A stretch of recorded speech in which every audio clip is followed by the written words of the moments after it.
کر عطا مجھ کو صفائے قلب رب العالمین، خواجہ صوفی محمد یعقوب علی شاہ باصفا کے واسطے۔ آپ حضرت خواجہ محمد یعقوب علی شاہ حسنی قادری سہراوردی نقشبندی چشتی ابوالالہی جہانگیری رحمۃ اللہ علیہ۔ حضرت خواجہ محمد یعقوب علی شاہ صاحب سلسلہ ابوالالہیہ جہانگیریہ کے مشہور درویش ہیں، جنہوں نے اپنے پیر و مرشد کی صحیح طریقے سے پیروی کی۔ آپ کے پیر و مرشد حضرت خواجہ صوفی محمد حسن شاہ سلطان الاولیاء کی ذات اقدس بذات خود ایک عظیم سلسلہ کے مانند ہے۔ سلسلہ ابوالالہیہ کو حضرت سلطان الاولیاء کی شکل میں جو شان عطا ہوئی، اس کا ظہور ان کے ذلیل القدر خلفاء کی شکل میں ہوا۔ آپ کے قریباً 250 خلفاء نے آپ کی تعلیمات کو مشرق اور مغرب میں ہر طرف پھیلایا۔ بر صغیر کا کوئی بھی علاقہ ایسا نہیں جہاں آپ کے خلفاء کی خانقاہ نظر نہ آتی ہو۔ مشرق سے لے کر مغرب تک ابوالالہیہ جہانگیریہ خانقاہیں نظر آتی ہیں، جہاں محفل سماع کے علاوہ دن اور رات ذکر الہی کی محفلوں کا اہتمام کیا جاتا ہے۔ حضرت خواجہ محمد یعقوب علی شاہ اور ان کے پیر و مرشد کا سلسلہ عالیہ منیمیہ ہے۔ یہ سلسلہ حضرت مخدوم شاہ منم پاک باج کا سلسلہ ہے۔ حضرت شاہ منم پاک باج رحمۃ اللہ علیہ کی بیعت اول سلسلہ قادریہ سہراوردیہ میں تھی، مگر پیر و مرشد حضرت شاہ خلیل رحمۃ اللہ علیہ کے وصال سے پہلے آپ کی بیعت دوم حضرت خواجہ میر اسعد اللہ شاہ رحمۃ اللہ علیہ سے ہوئی، جو سلسلہ ابوالالہیہ کے ایک مشہور بزرگ تھے۔ آپ حضرت خواجہ محمد یعقوب علی شاہ صاحب نے اپنی ساری زندگی عبادت، ریاضت اور مجاہدات میں گزاری۔ آپ 1910 میں انڈیا کے شہر انولا میں پیدا ہوئے، جو کہ یوپی میں ہے۔ آپ کے والد بزرگوار ایک زمیندار تھے، جو نہایت سیدھے سادھے، پاک باز اور درویش صفت انسان تھے۔ آپ کا نام نوشے میاں تھا۔ آپ دینی اور دنیاوی دونوں علوم میں ماہر تھے۔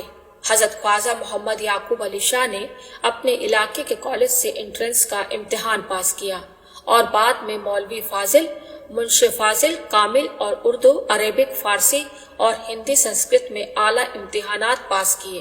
آپ کی انگلش بھی بہت اعلیٰ معیار کی تھی اور آپ لکھنے اور بولنے میں ماہر تھے۔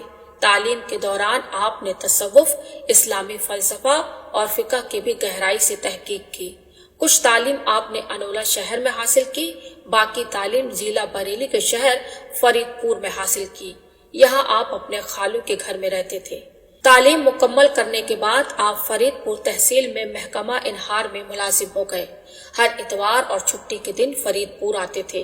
اس زمانے میں حضرت سلطان الاولیاء خواجہ محمد حسن شاہ بسوری شریف سے فرید پور تشریف لائے تھے اور وہاں قیام فرمایا۔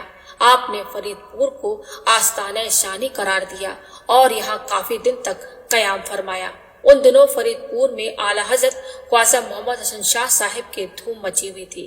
لوگ ذوق در ذوق آ کر آپ سے بیعت ہو رہے تھے اور فرید پور ایک مرد کامل کی حقانیت اور نورانیت سے جگمگا رہا تھا۔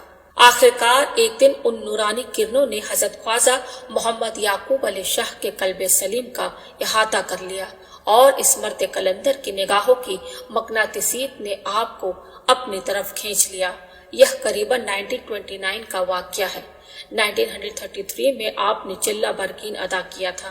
1929 میں ایک خوبصورت اور وقار شان نوجوان حضرت خواجہ صوفی محمد حسن شاہ صاحب کے پاس آتا ہے اور نہایت آہستہ اور دھیمی آواز میں کہتا ہے، حضور مجھے بھی اپنا غلام بنا لے۔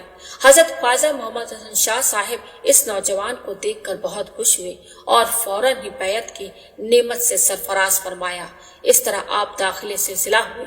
حضرت خواجہ محمد یعقوب علی شاہ صاحب اپنے مرشد سے نظریں جھکا کر شرمیلے انداز میں نہایت آہستگی کے ساتھ باتیں کیا کرتے تھے۔ آپ کا یہ انداز مرشد کو بہت پسند تھا اور مرشد بھی نہایت محبت کے ساتھ آپ سے بات کرتے تھے۔ بیعت کے کچھ عرصے بعد مرشد کریم نے آپ کو چلہ کشی کا حکم دیا اور برگین کے جنگل کا انتخاب کیا۔ یہاں سے آپ کی زندگی چلہ کشی سے بھر گئی۔ اگر دیکھا جائے تو آپ کی ساری زندگی ہی چلہ کی حالت میں گزری۔ آپ سلسلہ جہانگیریہ کے لیے باعث افتخار ہیں۔ کسی سرسبز اور انوکھی شان کا حامل یہ درویش تھا کہ جس کے چہرے سے حقانیت ٹپکتی تھی۔ سرگمی آنکھوں میں محبت کی شمع روشن تھی اور اس شمع محبت سے نہ جانے کتنے چراغ محبت سے روشن ہوئے، جنہوں نے جہالت کی تاریکی کو ختم کر دیا اور حق کی نورانیت کو چارسو پھیلایا۔ برِ صغیر پاک و ہند کے زیادہ تر علاقوں میں آپ کے نامور خلفاء نے تبلیغ کی اور ہزاروں لوگوں کو گمراہی سے نکال کر راستے کے راستہ پر گامزن کیا۔ حضرت خواجہ صوفی محمد یعقوب علی شاہ نے لوگوں کی زندگی میں ایک انقلاب برپا کر دیا۔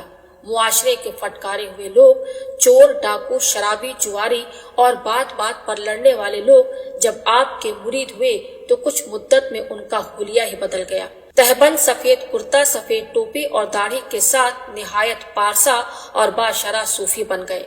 دراصل یہ آپ کے پیر و مرشد اعلیٰ حضرت خواجہ محمد حسن شاہ صاحب کا کمال ہے کہ آپ نے حضرت صوفی محمد یعقوب علی شاہ جیسا مرد کلندر سلسلہ ابوالولایت جہانگیریہ کو عطا کیا، جو سلسلہ کی شان اور اپنے مرشد کی جان بنا۔ آپ کا چہرہ نور خداوندی سے ہر وقت روشن رہتا تھا۔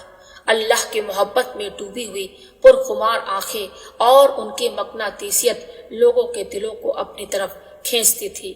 آپ کے پاس آنے والے لوگ آپ سے متاثر ہوئے بغیر نہیں رہتے تھے، اکثر لوگ مرید ہو جاتے تھے۔ مسلمانوں کے علاوہ غیر مسلم بھی آپ کی سحر انگیز شخصیت کو دیکھ کر صاحب ایمان ہو جاتے تھے۔ آپ نے جنوبی ہند میں سینکڑوں لوگوں کو مسلمان کیا۔ آپ نے کم و بیش 14 چلے کیے اور ایک چلہ معکوس بھی ادا کیا، جس کی وجہ سے دنیا سے بے رغبتی حد سے زیادہ بڑھ گئی تھی۔ آپ زمین پر بغیر تکیہ کے آرام فرمایا کرتے تھے۔ بے نیازی حد سے زیادہ تھی، کسی مرید سے کوئی فرمائش نہیں کرتے تھے۔ جب انڈیا میں تھے تو وہاں جھوپڑی اور کھولی میں چٹائی کے بستر پر آرام فرماتے اور پاکستان میں 20 سال بکرا پیڑی کے ایک چھوٹی سی کوٹری میں گزار دیے، جبکہ آپ کے کئی لاکھ مرید تھے لیکن کسی کے احسان مند نہ ہوئے۔ خودداری آپ میں حد سے زیادہ موجود تھی۔ آپ چونکہ تعلیم یافتہ تھے، اس لیے آپ نے کئی سال پاکستان نیوی میں بطور آفس سپرنٹینڈنٹ کی سروس کی۔ عقل حلال پر گامزن رہے۔